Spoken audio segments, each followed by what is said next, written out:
Hi, this is Rick, and this is your devotional inductive sermon for today based on Galatians chapter 2, verses 1 through 10.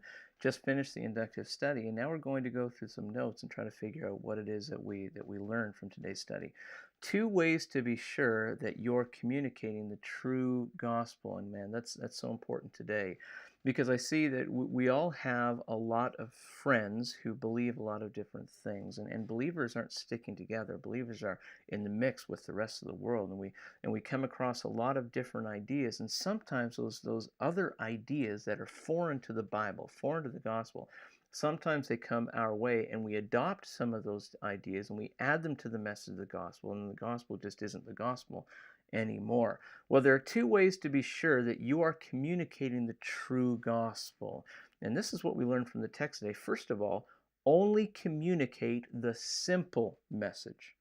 Jesus himself gave the gospel message to Paul so that Paul then could reveal it in the preaching that he was doing, in the planting of churches, and the letters that he was writing that are recorded in the New Testament, and we're reading it. We need to only communicate the simple message, and the simple message of the gospel is this: believe in Jesus for the salvation of your soul. And you can package that a little nicer if you want, because salvation of your soul kind of sounds kind of freaky just a little bit. But here's the thing, though. What saves us?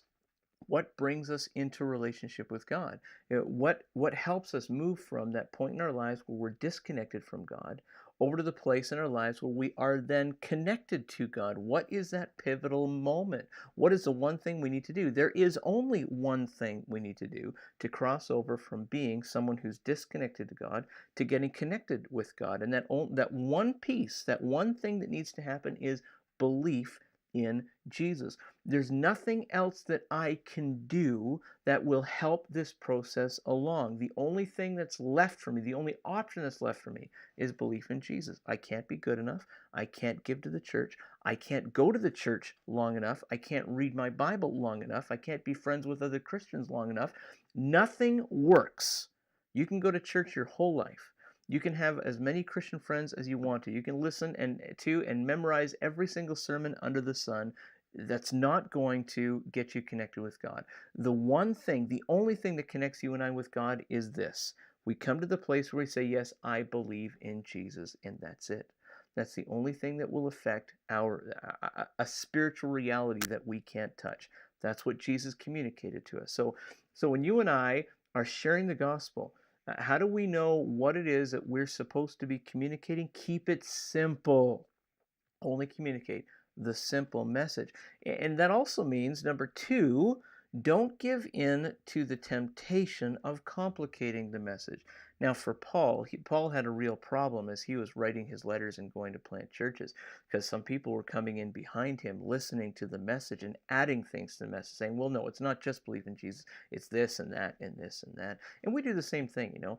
I have sometimes made an appeal from the pulpit while I'm preaching and said, if you would like to place your faith in Jesus, let me lead you in a prayer. I'm trying to do something that will facilitate somebody coming to the point in their life of that simple faith where they just decide, yes, I do believe in Jesus and I would like to do something. I choose to believe in Jesus right at this moment. And some people would come to me and say, oh, that's not enough. It's just not enough. I mean, it's being a Christian isn't simple. You know, you gotta take up your cross and follow Jesus. Deny yourself. There's lots of sacrifices, church attendance, Bible reading, prayer, singing, and all this kind of stuff. And we need to be living sacrifices. And yeah, I get that. And I do. I get that. And you're right. After we become a Christian, not before, after we give our life to Jesus, after we get connected with God, then we begin to grow the relationship we have with God. You know, the two governing laws, they're not laws, but the two governing guidelines that Jesus gave us to, well, I guess they are kind of laws, is love the Lord your God first, and then love your neighbor as yourself, the commandments. And that's what governs us now as believers. We love God and we express that love. We love others and we express that love. And that's the general idea of what it means to live as a Christian. And there's a lot of sacrifice in that. There's a lot of discipline in that. I agree. Being a believer, living as a believer, it takes some muscle power, some willpower, it does, like a stick to it attitude, like I'm not giving up on this. I get it. But You can go to church as long as you want. That doesn't get you saved. You can read the Bible as long as you want. It doesn't get you saved.